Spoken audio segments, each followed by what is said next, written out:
You're listening to continuing coverage in the Las Vegas reporter murder trial of Robert Tellez from the Hidden Killers podcast and True Crime Today. Now, back to the courtroom. Let's open the file. It says Chrome logins, R.E. Tellez. Now, read to me username. What's it say? The username is rtellez at Clark County. Okay, what's the created date and time on that? 8/23/2022 at 6:04:56 p.m. All right. And what is IDI core? Do you know what that is? I do not know what IDI core is. But essentially, just to be clear, the last thing that we looked at also tied into IDI core, correct? Correct. Okay, so all this comes from the IDI core program, right? Correct. And whoever punched in their username put in rtellez at Clark County? Yes. Okay, on 8/23 of 2022. Yes.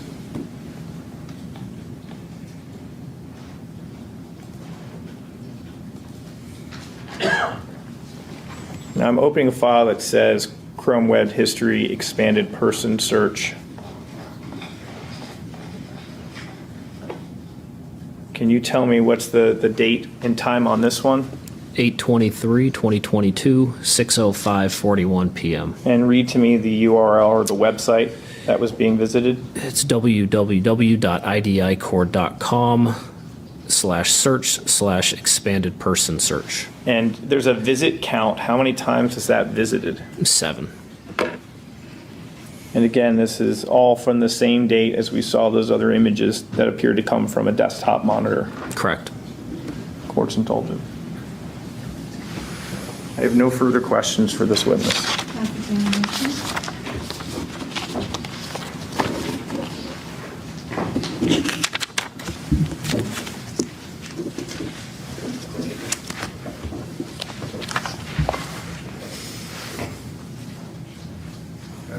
Afternoon. In reference to the report that you generated, which is State's Exhibit 354, we'll start with the questions concerning the extractions in reference to the cell phone. Do you call that line of questioning? There are a number of times that you were asked by the state the cell phone, and you pretty much every time responded the iCloud, correct? These images that you can testify to were derived or extracted from the iCloud. No, iCloud would be for an Apple phone. This was a Google phone. Okay, so it would be a cloud, the Yes. cloud, Google Cloud. I mean, Yes. are you aware of how many devices, communication devices, had access to this cloud? I am not.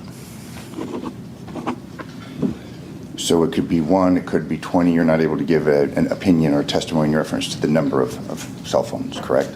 With access to that cloud account, no. You have had experience in your employee dealing with clouds that are hacked? Personally, no. Personally, but you've been involved, but you're aware of investigations wherein a person's cloud is hacked? Yes, In fact, we hear about it, don't we? Oftentimes, oh, my cloud was hacked. we do. You were not called upon to conduct an investigation concerning the hacking of this cloud, correct? No. You were asked questions concerning an application in reference to security cameras. Do you remember that line of questioning? Correct. And it appeared that there was an app downloaded, whether to the phone. Can you testify concerning that? Was that downloaded to the phone or to the cloud? It was downloaded to the phone.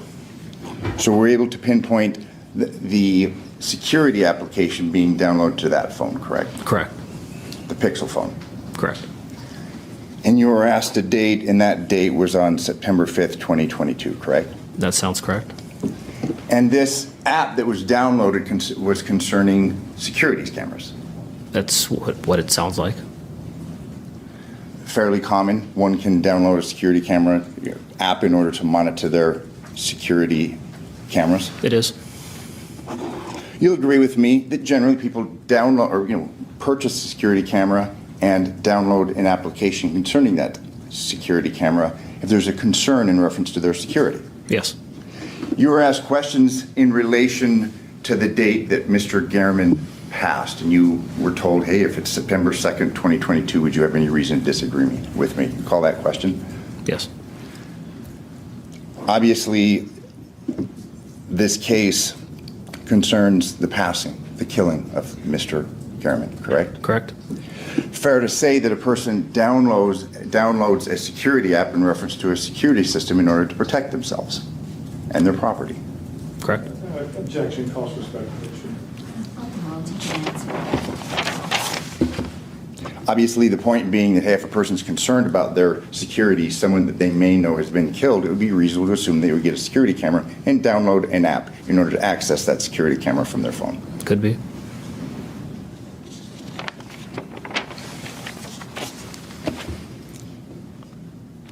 In reference to the Dell, the desktop, the last part of your questionings concerning various downloads in reference to Mr. Gehrman from the office laptop. Remember that line of questioning? The office computer, yes. Correct. Based upon your testimony, those images were downloaded after 6 p.m., correct? Those images were still in UTC time. The one on the screen shows right now, they haven't been converted for Pacific Standard Time yet. After 5 o'clock? No, that website, if you do the time conversion, would be 11:05:41 a.m. on the 23rd. Okay, thank you. I have no further questions. Redirect? Yes. Detective, there were some questions about hacking. Did you see, when you reviewed the phone, did you find any evidence that this phone download was corrupted in any way? No. Did anybody from Metro Homicide provide you any information to suggest that this phone had been hacked into? No.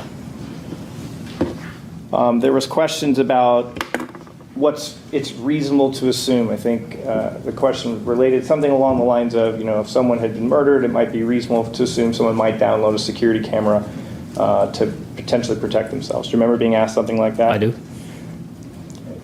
Under that same line, possibly if someone actually had committed the killing, would it be reasonable to assume you might want to put security cameras up to see if people... And not object as a speculation. Thank you. Okay. The time that we can see up on the screen, 6:05, on 8/23/2022, when you convert that to UTC time, what does that actually come out to? Again, it's 8/23/2022 at 11:05:41 a.m.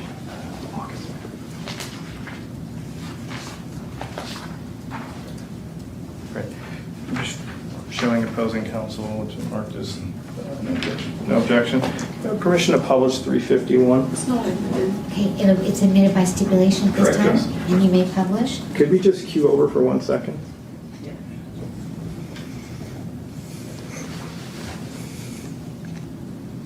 So,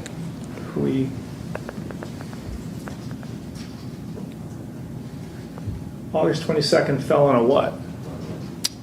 August 22nd fell on a Monday. And you said the time was what time when you converted to UTC time? I believe it was 11. Well, what I converted to Pacific Standard Time was 11:05 and was it 41 seconds? So, at 11:05 on a Monday, someone went into Mr. Tellis's work computer and started looking up things like 7216 Bronze Circle. Correct. I have no further questions for this witness. No request. Thank you very much for your testimony here today. You may step down and you are excused from your subpoena. Do you have the next witness waiting? May we approach him? Sure. Thank you. Okay, at this time, we're going to recess for lunch. During this recess, you're admonished not to discuss or communicate with anyone, including your fellow jurors, in any way regarding the case or its merits, either by voice, phone, email, text, internet, or other means of communication or social media. Read, watch, or listen to any news or media accounts or commentary about the case. Do any research, consult dictionaries, the internet, or reference materials. Do any investigation, test a theory, recreate any aspect of the case, or in any other way investigate or learn about the case on your own, or form or express any opinion regarding the case till it's finally submitted to you, and will be in recess till 1:30. Thank you. Thank you. All right, can I see her, please, George? Please.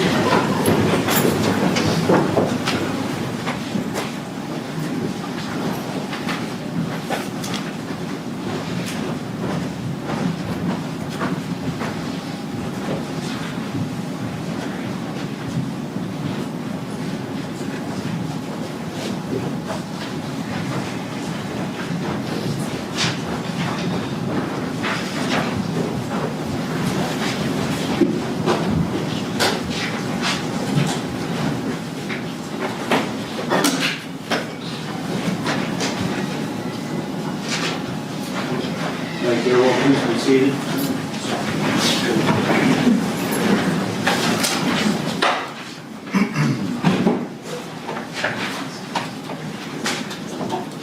Please remain seated and come to order. Court is now back in session. Does the state stipulate to the presence of the panel? Yes, Your Honor. And the defense? Yes, Your Honor. Thank you. You may call your next witness. Your Honor, the state calls Detective Gaddis.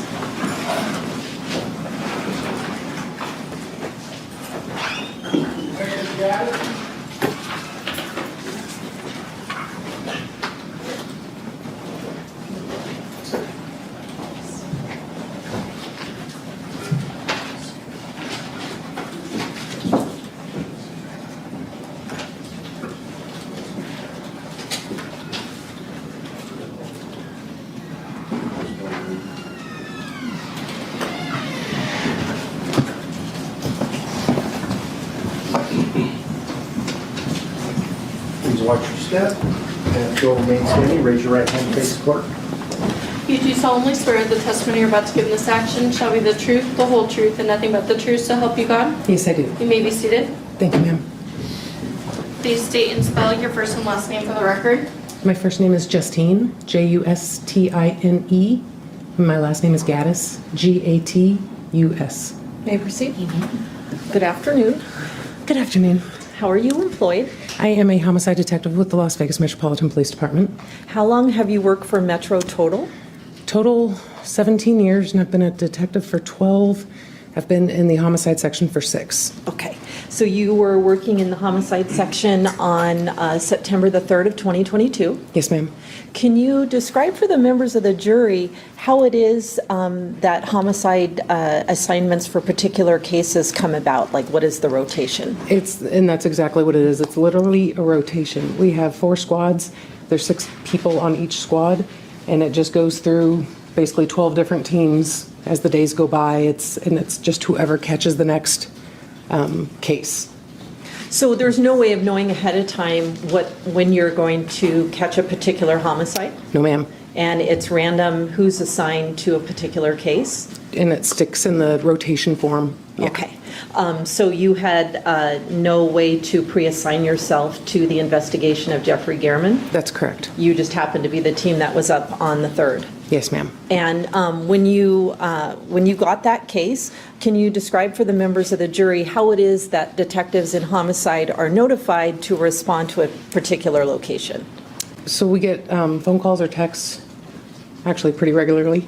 But that day in particular, it was I think probably just a text message. They send us an address and an event number, and that's it. We show up at the address, and then we get a briefing from the patrol officers, and they give us a general background of what they have so far with their preliminary investigation. Okay. And so on the 3rd, you would have responded to Bronze Circle? Yes, ma'am. And that's 7216 Bronze Circle? That is correct. I'm putting on the overhead what's been admitted, State's Exhibit 4.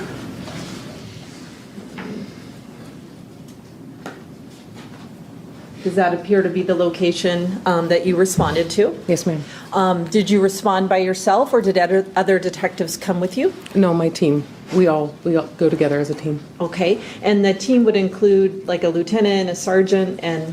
That is correct. And if there's 6 detectives that are available, all 6 of us go. Sometimes people are off or on vacation, but then our chain of command, so our sergeant and then our lieutenant. Okay. And when you first get there, I think you mentioned that you're briefed by patrol detectives. Is that correct? Yes, on this one it was patrol detectives who briefed us. Okay. And then after you get a briefing, what do the homicide detectives do after that? We pretty much assign jobs out. Being the lead case agent, we know our responsibilities, and that's basically to document the scene along with the crime scene analyst. The rest of the members of the team will have them go look for video surveillance, go try to find witnesses, just knock doors and see who can find to talk to. Okay. So you were the primary. Yes, ma'am. So that meant you stayed at the scene with the crime scene analyst. Yes. When you walk, I assume at some point you walked the scene? Correct. And did you go inside the house as well? Yes, ma'am.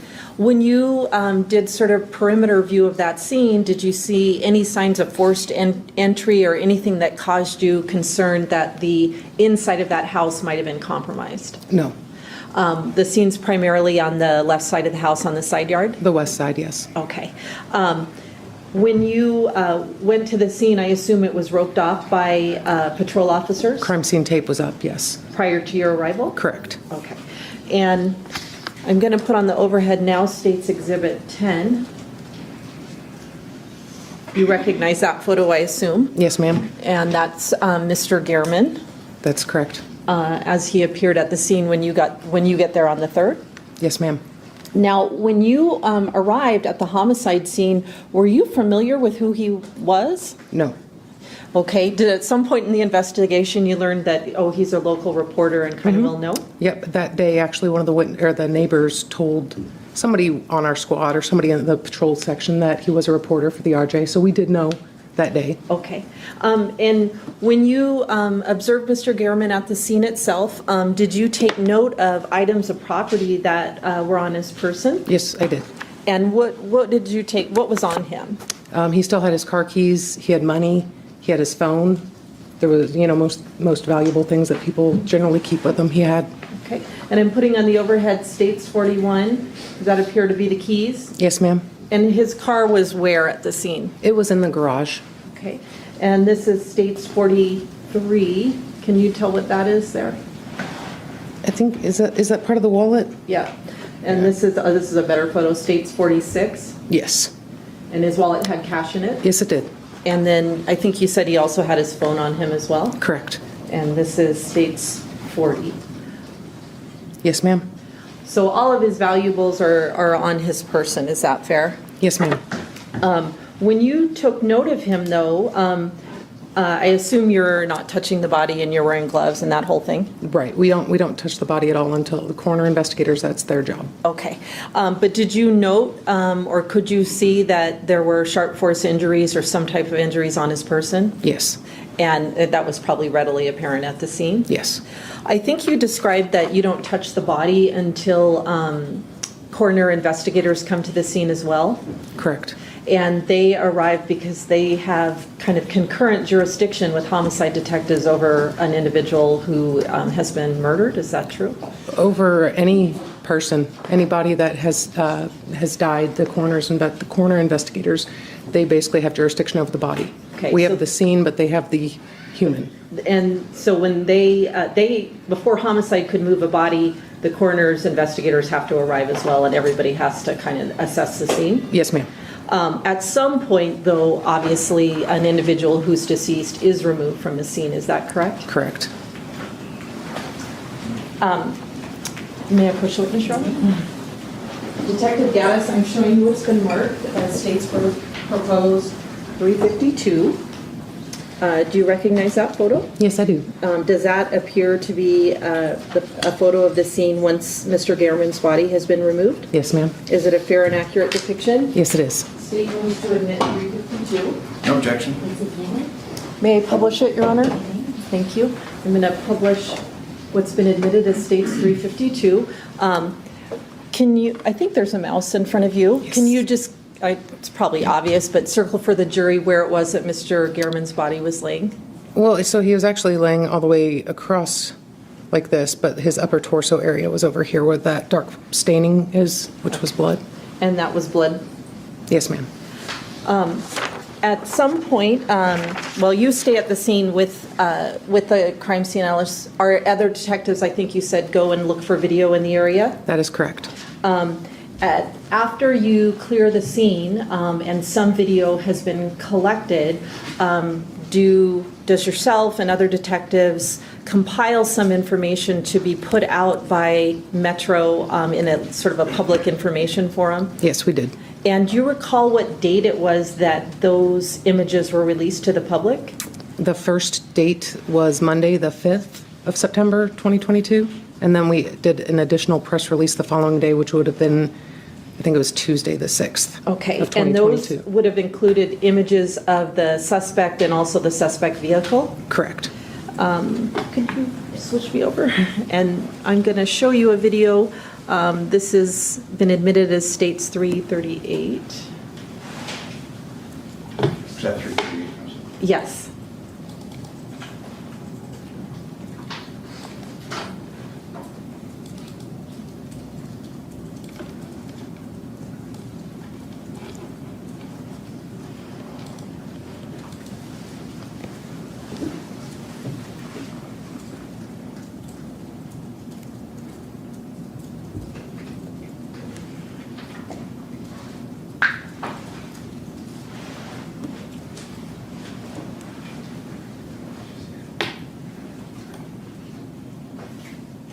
And do those appear to be the images, or at least some of the images that were used by Metro in conjunction with releasing information about the crime? Yes, that's correct.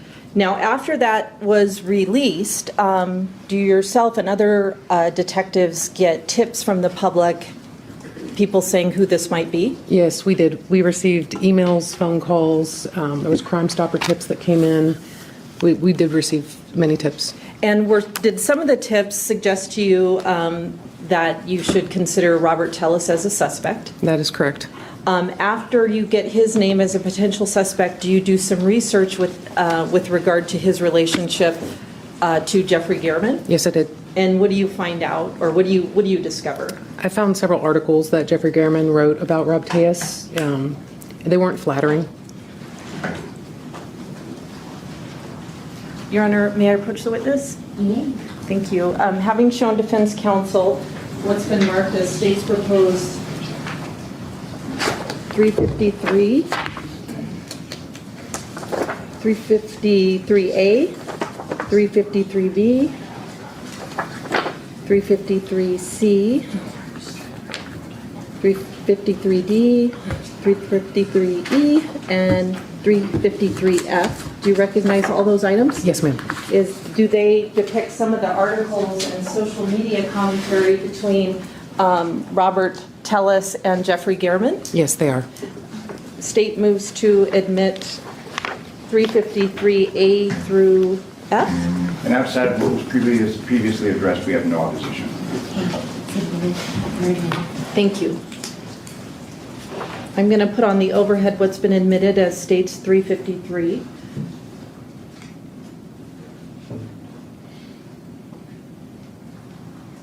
Does that appear to be one of the articles that was written about Mr. Tellis by Mr. Gehrman? Yes, ma'am. And that was on May the 26th of 2022? Correct. Can you just read us the headline? In a rare move, consultant hired to resolve turmoil in county office. And I'm now going to put on the overhead states 353A.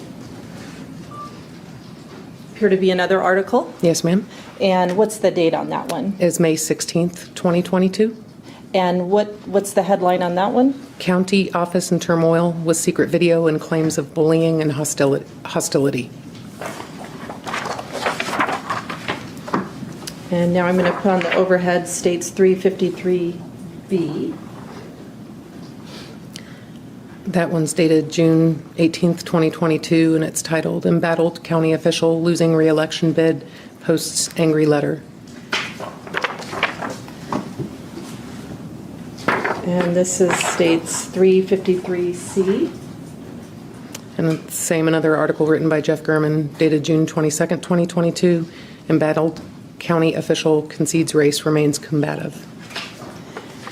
Now, I think you said in a couple questions ago there were also social media posts that you discovered in your investigation? Yes, there were.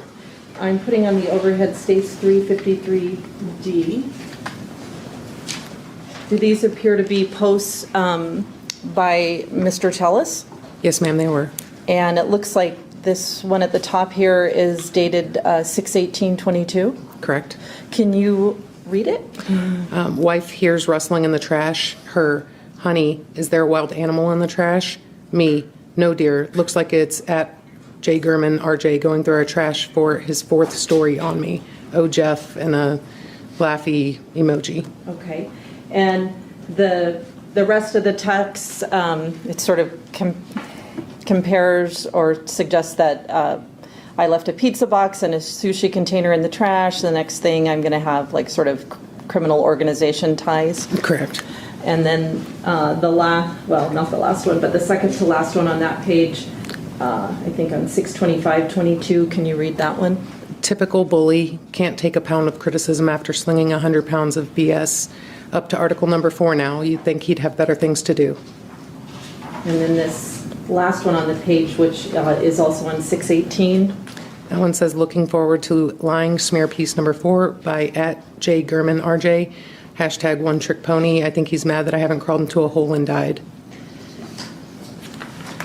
now putting on the overhead what's been admitted as States 353E. Looks like some more social media posts. Yes, ma'am. And that one is from June the 17th of 2022, is that correct? Correct. And what does that one say? It says, does the at LVRJ know that at J. Gurman RJ may be doing double duty on their dime? Do they know that he basically made a veiled threat to take me down, or take down my site, with the truth after I had already lost the election? And then there's like a screenshot, I guess, of Text messages, yes. messages between himself and Gurman. That is correct. And at least can you see all of that one, where Gurman responds? Yes. What does that say? In the long response there? Yeah. It says, Rob, I'm putting together another story on your office. This has to do with the letter you posted on your campaign website addressing the hostile work allegations. Employees view that as a threat of retaliation and have reported it to Human Resources. I would like to get your comments on that as well as your take on the election results so far. I would need something from you this afternoon. Okay. And are you also aware of a letter that Mr. Tellis posted on his website, sort of answering some of the things that were alleged in those articles? Yes, ma'am. And let me see if I can get that.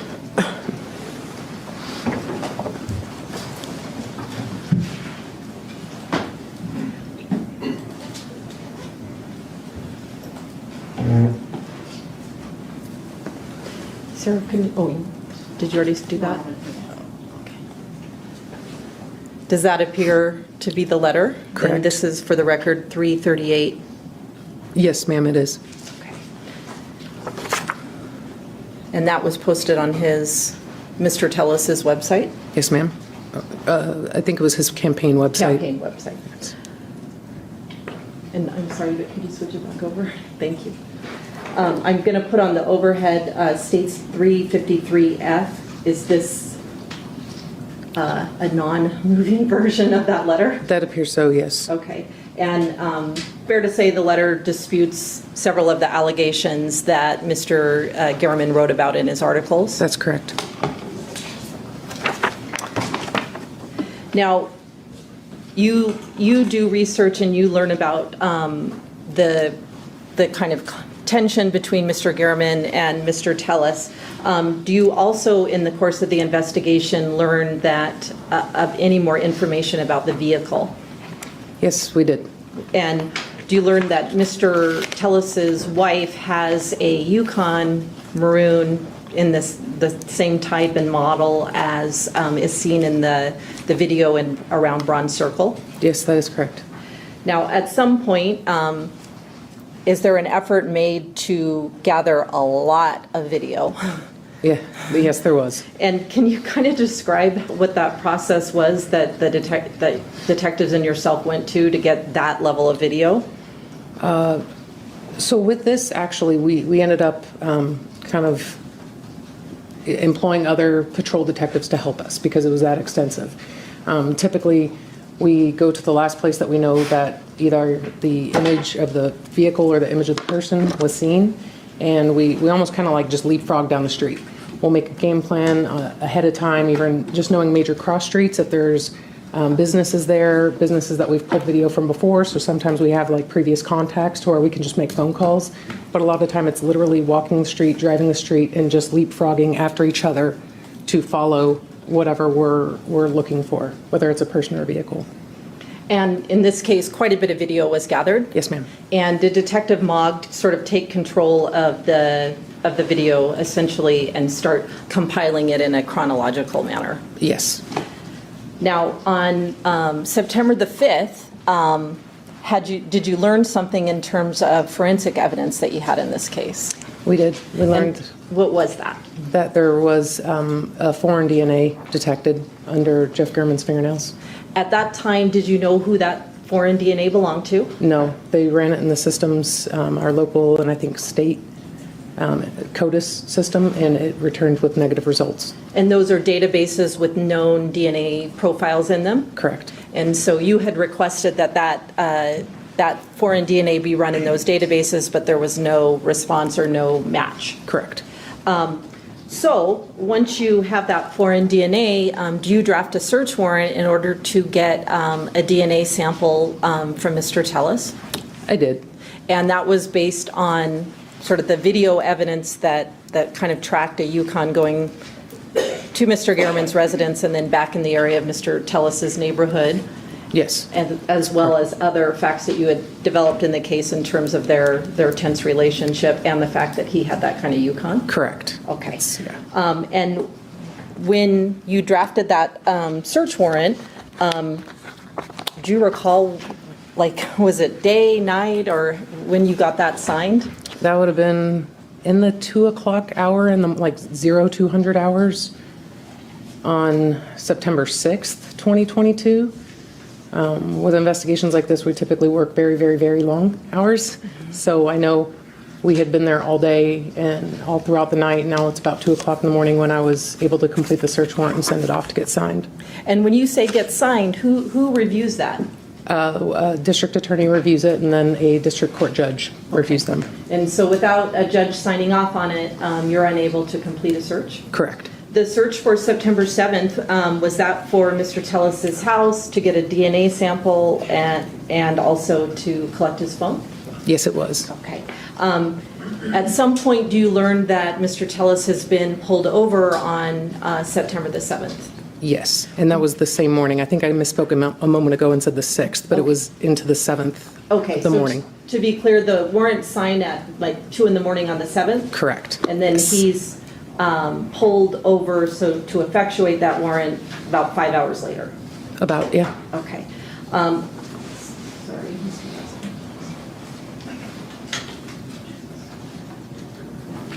May I approach the witness, Your Honor? Detective Gaddis, I'm showing you what's been marked as states 214 through 216. Just tell me if you recognize those. Yes, ma'am. Do those appear to be pictures of the area where Mr. Tellis was pulled over on the morning of September the 7th? Correct, it is. State moves to admit 214 through 216. No objection. I'm putting on the overhead states 214. That appears to be the car, is that the car that Mr. Tellis was driving that morning? Yes, ma'am. And is it patrol officers that pull him over? Correct. Where are you when they pull him over? Asleep. At your house? Yes. Okay. Do you get a notification that he's been pulled over? Correct. And what do you do? I got in my car and drove out to the intersection that he was stopped at. Okay. When you get to that intersection, do you try to make contact with Mr. Tellis? I did. And did you record your conversations with him? Yes, ma'am.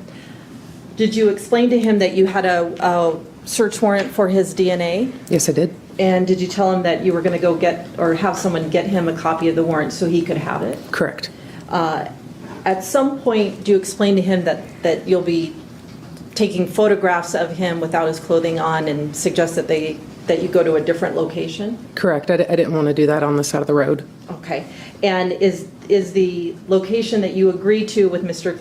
Tellis the Summerlin Area Command? That is correct. When you are going to the Summerlin Area Command, do you arrange for a crime scene analyst to come and take that buccal swab and also take photographs of Mr. Tellis? Yes, I did. And was that Jennifer Manning? Correct. You go, I assume, to Summerlin Area Command with him? Yes, ma'am. And does Ms. Manning show up, take photographs, and take a sample from him? Yes. Now, once you have that DNA sample, had you made any kind of arrangements for the DNA to be tested kind of immediately? We did. We asked CSA Manning just to drive directly back to the lab to give it to the forensic scientists. And is that unusual to have like a sample taken and DNA turned around that fast? Oh, yes. I've never seen one come back that fast. Okay. And that was because this is sort of a dynamic investigation, so Absolutely. It needed to be a priority? Yes, it was. Okay. Now, while you're collecting, you're sort of there, but the crime scene analyst is collecting the buccal swab and the clothing, were other detectives effectuating a search warrant at Mr. Tellis's house? Yes. And that house is on Spanish Steps. Correct. I'm putting on the overhead what's been admitted as States 217. I know you weren't doing the search warrant, but do you recognize that location? Yes, I do. And what is that? That is Mr. Tejas' house. Okay. Now, I'm going to just zoom in.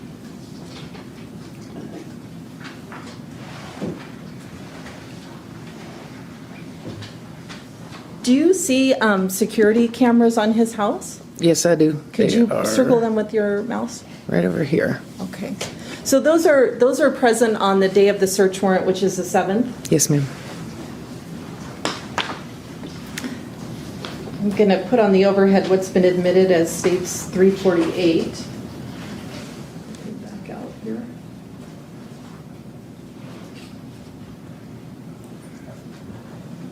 And do you recognize that location? Yeah, that's the same house. Okay. Do you see whether or not there are security cameras there? And there are not. Okay. So the surveillance photos that I just had up, those were taken on September the 1st? That last one, yes, I believe so. Okay. After collecting samples and clothing from Mr. Tellis, do yourself and Detective Jappy take him back to his residence at some point? Yes, we did later that afternoon. Okay. Now, while you're still at Summerlin Area Command, do other detectives advise you of items that were found in the course of the search warrant? Yes, I was getting updates throughout the day. What sort of items were noteworthy that you recall that they found? They called and told me that they found a pair of cut-up tennis shoes that looked like what the suspect was wearing on the video that we'd collected. They said that they had also located a satchel shoulder bag that looked the same as what was seen on the suspect. And there was a hat. It was a straw hat. Then they said that also had been cut up in numerous pieces as well. So you kind of knew that at some point while you're at the Summerlin Area Command? Yes, I did. Now, and at some point, you and Detective Jappy take Mr. Tellis back to his house? Yes, ma'am. And he's free to go back in his house? Correct. At the time he was free to go back in his house, did you have any DNA confirmation results yet? No. How long after you let him go back in his house do you think you got the call? Less than an hour. Okay. At that point, is a determination made we're going to arrest him? Correct. When Mr. Tellis was in the house and ultimately officers go in and take custody of him and he's injured himself, are you present for any of that? I was not. Where were you at the time that was going on? After I dropped him off at his home, Mr. Tejas, I took Detective Jappy back to his vehicle, which was at Summerlin Area Command, and then I drove to Metro Headquarters. With what we had found at the house that day, I was preparing arrest paperwork for Mr. Tejas, so I drove back to the office to start my declaration of arrest. Okay. And so, because you have to write a report or a declaration of arrest in order to effectuate an arrest? Correct. Okay. So, at some point after he's taken into custody, you got that phone that belonged to him, that was taken from him on September the 7th as well? His phone, it was inside the Tesla. Okay. That was at the traffic stop, and so we did a follow-up search warrant for that to get the phone, yes. So you did a follow-up warrant getting judicial authorization to go into that phone. Did you also do another search warrant on September the 8th? At an office? Oh, yes, I'm sorry, yes. That was at the public administrator's office. And that was the offices of where Mr. Tellis was working? Correct. And was a computer collected on the 8th as well? There was several. Now,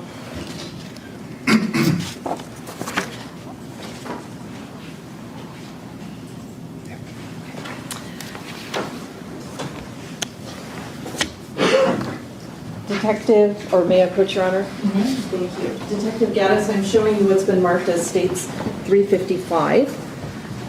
Do you recognize what this is? Yes, I do. Yes, Okay. Is it labeled an extraction report? it is. And is it a report that came from a download of Mr. Tellis's phone. Yes. State moves to admit 355. No objection. And this includes messaging between Mr. Tellis and Mr. Gehrman. Correct. I want to move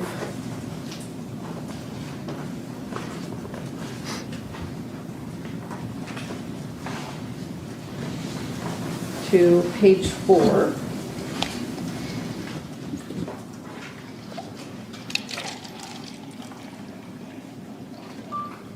Can you see that on your screen? Yes, I can. Okay. The date of that message is what? The May 15th, 2022. Okay, and so it kind of corresponds with one of the news articles? Is that yes? Yes, ma'am. Okay, and what does it say? It says that I don't know what to say. I told you about how much this has all impacted me. You heard from employees who are being harassed by these people. Provided you proved that I was doing my best to actually smooth things over after I had to make hard decisions, still you wrote an article that makes it sound like I'm the guilty one. That was not fair or balanced. And then there's another message here in the middle, He says, I'm very distraught right now. Clearly, there are typos in my message. and then there's one towards the bottom. Yeah, and it's still the same day, May 15th, 2022. It says, I've done so much for that office. I told you that I've been followed and that I caught Rita following me. You decided to take it on her word that she wasn't. However, clearly she was. It seems to me that you valued sensationalism or the value of a potential takedown than actually telling the truth. Thank you for helping him to drop more pressure on my life. Was there a digital version of one of the articles that Mr. Gehrman wrote about Mr. Tellis? What do you mean a digital version? Like a version that had an attached a video clip, yes. Okay. And sorry, Sarah, but could you move us over? Thank you.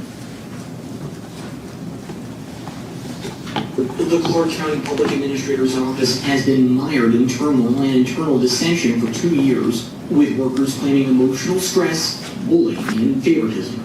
Robert Tellis, who leads the office, has also faced allegations of an inappropriate relationship with a coworker, Roberta Lee Kennett. In an interview with Review Journal investigative reporter Jeff Gehrman, Tellis disputed several complaints. What is your reaction to the allegations from these employees that you have created a hostile environment in this office? Yeah, I earlier introduced you to the other 7 team members, and they're folks who all come with a great attitude, and they work hard. And together, them and I, we're what is making the difference with the performance of this office. I've tried my best to try to make everyone happy, but again, it's got to be within a certain framework.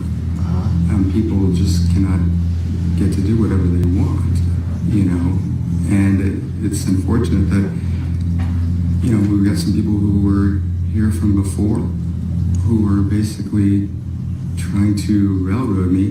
And again, you met those other folks, they're happy, they're dedicated, and we're just here to do a good job. Tellis, who's up for re-election in the June primary, blames a handful of old-timers for claims about a hostile environment in the office. Again, no matter what type of gestures I try to make to smooth things over, to make sure that they're happy, they just don't, it's nonstop. And again, like I said, it's hard for me to make sure that I am a cheerleader for the folks who are doing really good work when I've got these other folks who are constantly, surveilling me, constantly trying to sabotage the office. But, we're doing it, but it's hard. Tellis denied allegations of any improper relationship with Lee Kennett. And when you hear people raising these allegations about you and Roberta and a quote, personal relationship that you have, what do you say to people about that? Well, honestly, it's not true. I said I'm all of my friends, all my family know how much I love my wife. And if you look at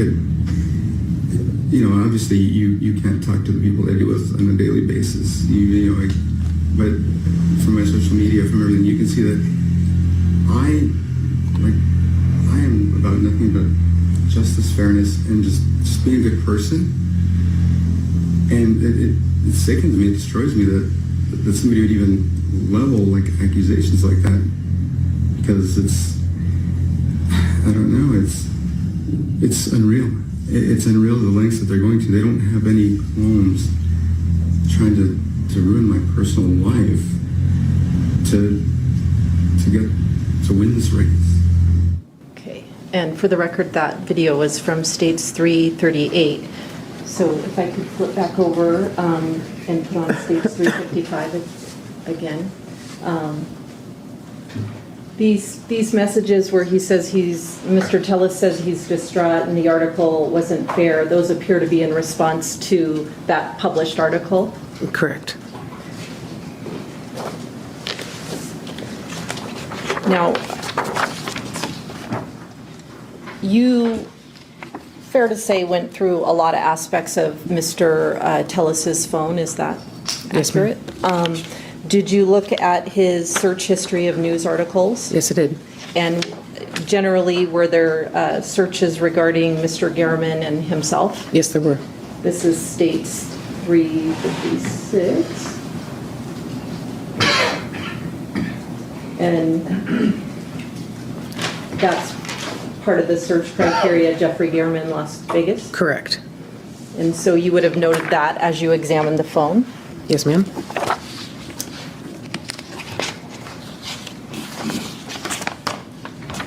Did you also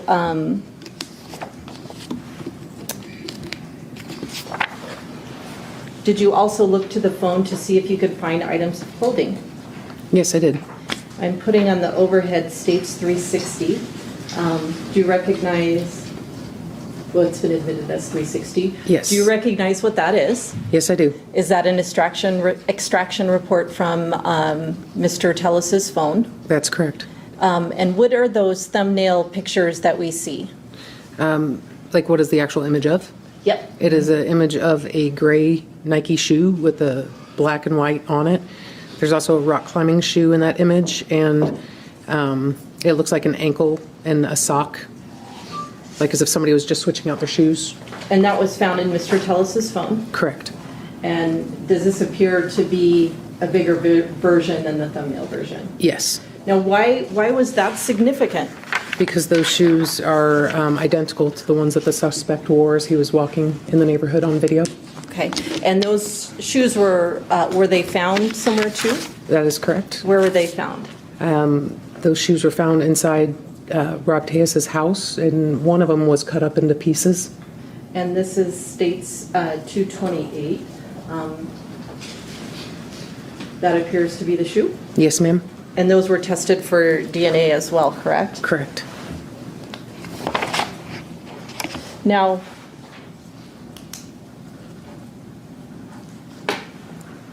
did Mr.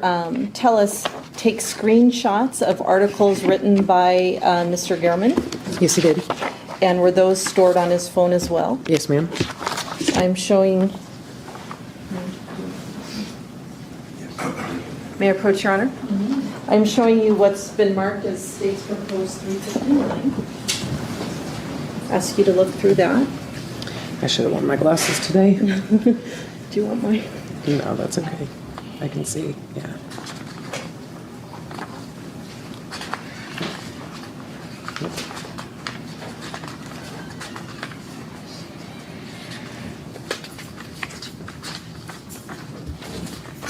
Yes, I recognize them. Okay.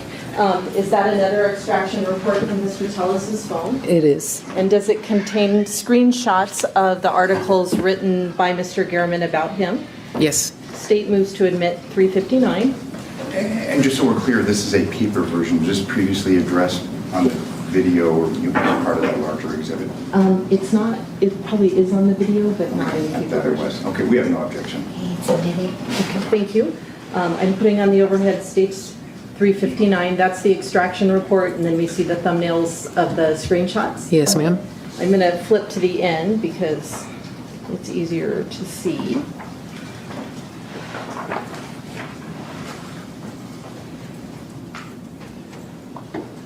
It's a bigger version of the thumbnails that were stored on his phone of these articles. Yes.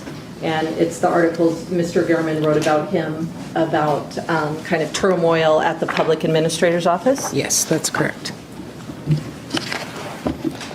Did you also find information indicating that Mr. Tellis was following kind of the fallout, I guess we should say, of the articles on social media? Yes.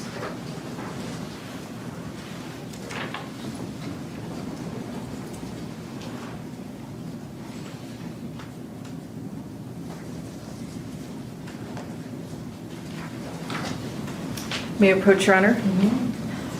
I'm showing you what's been marked as State's Proposed 362. Yes. Do you recognize that? I do. Does that appear to be screenshots of some of the back and forth Conversations? after Yes. the article ran? Yes, ma'am. State moves to admit 362. And I think we'll do this one.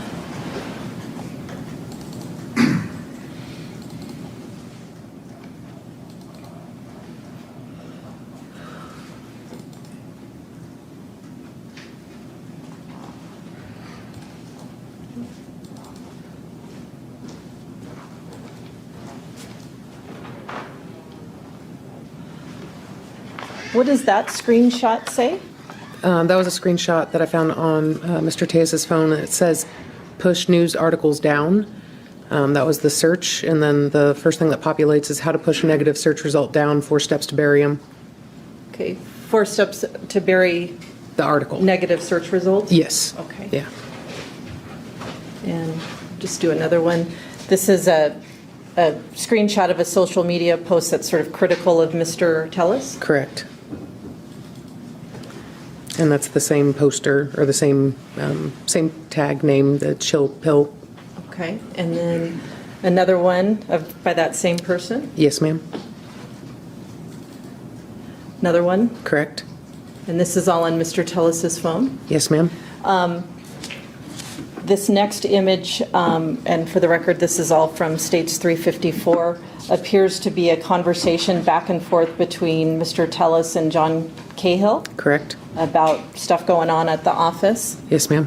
And Mr. Tellis is responding on social media about the articles. That's correct.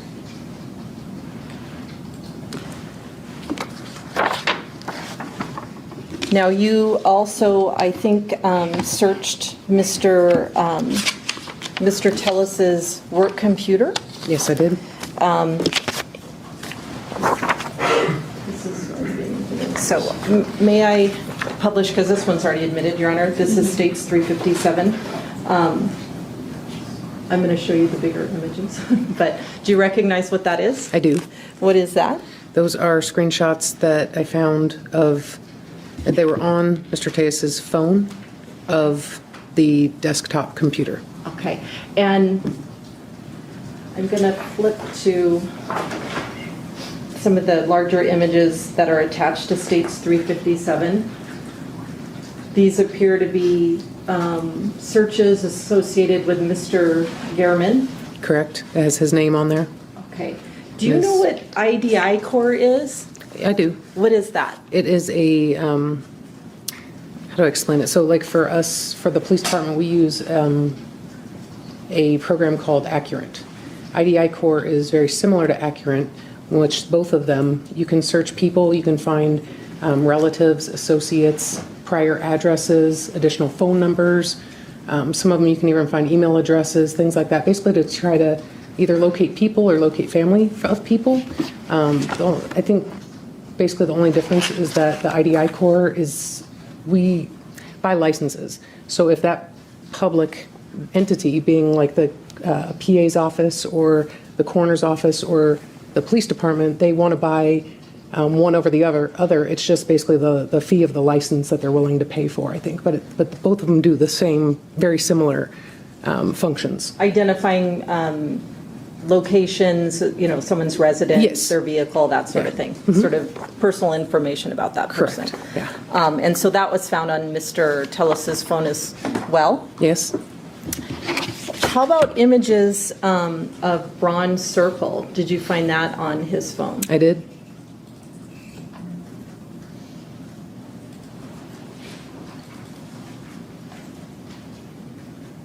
I'm gonna, yes, I'm just looking for it. I'm probably.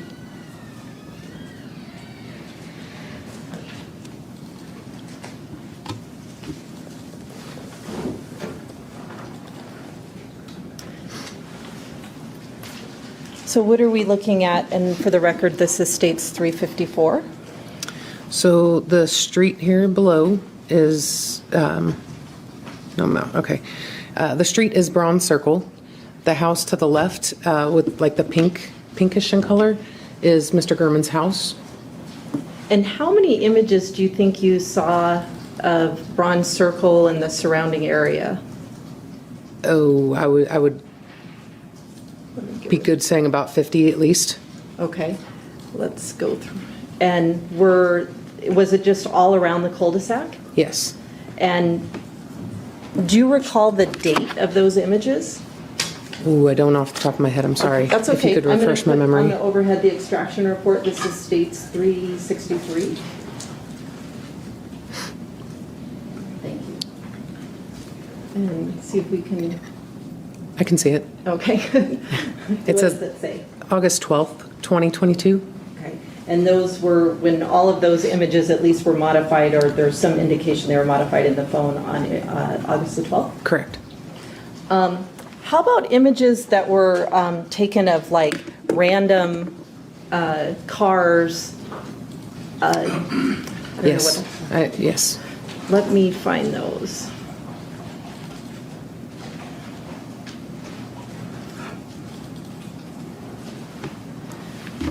And for the record, this is still on State's Proposed Exhibit 354.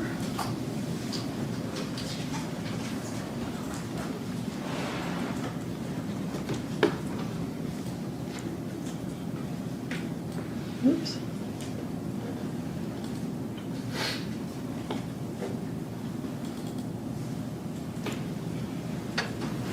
Oops. I'll put it on this way. Sorry, Sarah. This is States 364. I recognize it. And there were how many images in this extraction report? I think it was almost a couple hundred. Okay. And when you saw those on the phone, let's check the date. Do you see the date for them? I do. It's August 15th, 2022. Okay. And what did you do when you saw all of those images of all these street views? I started talking to all the people in my bay, the other detectives that sit near me. It just looked really odd to me, so I just kind of started grabbing people like, hey, what do you think this is? Where do you think it's at? And a few of us sat there and tried to figure out where the images were taken from. Mm-hmm. So we were able to pin it down.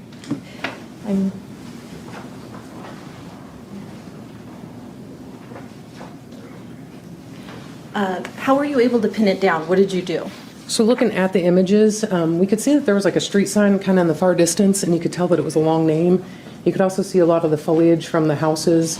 You could see some mountains in the background. So just talking about it in general, it was, okay, well, I know this isn't going to be northwest because the foliage it's too grown, it's too mature. So, and it's got this portion of a mountain in it. So let's we basically just narrowed it down by sections of town and what mountain we thought that was in the background. And then one of the guys, he hit it on the head with the street. He finally got to the street. After that, I drove out to the street and sat in the same position to where I could tell that the photographs were from, and confirmed that that's where the photographs were taken. May I approach, Your Honor? I'm showing you what's been marked as State's Proposed 365. It's actually a couple pages, so if you could look through all three of them. Yes, ma'am. Do you recognize those photographs on that map? I do. And are they related to those street images that we were just discussing? They are.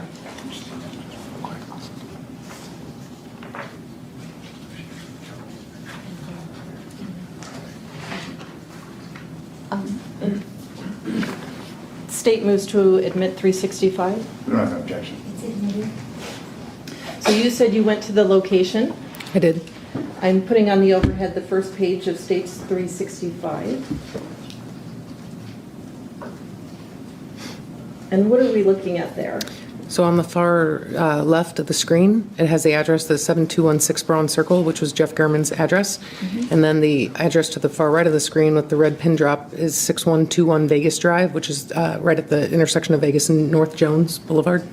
So where I'm pointing with my pin, that's Mr. German's house? Correct? And this red pin drop is where you determined that those photos were taken from? Yes, ma'am. Did you take other photos to kind of demonstrate that that was the correct vantage point? I did. And let me flip to the second page of 365. Can you kind of orient the members of the jury, like what they should be looking at to know that that series of images, like this is the location? So this is it's a Popeyes restaurant there at the corner of Vegas and Jones. This directional view is facing west. And so this is Vegas Drive over here, just beyond that wall. And it's this section of the wall that has the cinder block is cut at an angle that's very distinctive, and that's in many of the photos from that area. And I'm going to flip to the last page of 365. What are we looking at there? That's the Google Street View of that area. So the Popeyes is over here, that's the sign, and then that wall that I'm talking about is there, and there's also a power box that's down here a little bit kind of under a tree. Okay. And then going back to the first page of 365, that's just like the main street out of Mr. German's house?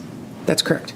Now I want to move to what's been admitted as states 354.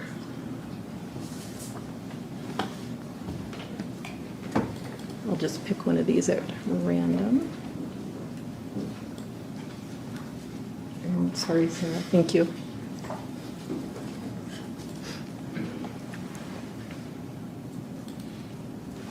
Can you orient us looking at this shot, kind of what you just explained in terms of how you know this is the location? Yes. So that cinder block wall is there on the bottom left portion of the screen. And you can see the power box down there on the ground as well. So when I was personally sitting in the Popeyes parking lot and turned westbound, that's the exact image that I saw. And so you documented all those images in 365 in order to compare them later to the images we see from Mr. Tellis's phone from, it looks like 8/8 of 2024? Correct. Oh, that 8/8 is not the date that image was taken. Oh, that's right. It was 8/15, correct? Yes. Okay. Of 2022. Yes, of 2022. And that would just be another image? Correct. There was numerous that were just like that. Another one? Correct. Another one? Yes. Yes, same. Okay. And all of them appeared to have that cinder block wall, so you were able to orient the photo? Yes, ma'am. And if the wall wasn't there for some reason, then we were still able to compare it to the trees and the wall in the background and the mountain in the background, that it was still the same location. Okay. Now, during the course of your investigation, did you also hear two recordings taken from Mr. German's phone? I did, yes. And were they like sort of threatening audio recordings? Yeah. Yes. What steps did you take in terms of following up on those? So the recordings themselves that were in Mr. German's phone just showed that they were audio files. They sound like they're voicemails, but I don't believe that they are voicemails received into that phone. I think it's maybe as if he checked his office voicemail or something, and that's how it came in through the phone. But so I listened to both of those. Neither of them really, they don't identify Mr. German by name. They just seem very angry and like they're ranting about something. So I started going back on Mr. Gehrman's, or looking back at his news articles that he wrote to see if there was anything that coincided right around the same time that the voicemails were received. And I didn't find anything. And so the sort of the date that's marked in the phone for the voicemails, well, actually, may I approach, Your Honor? You may.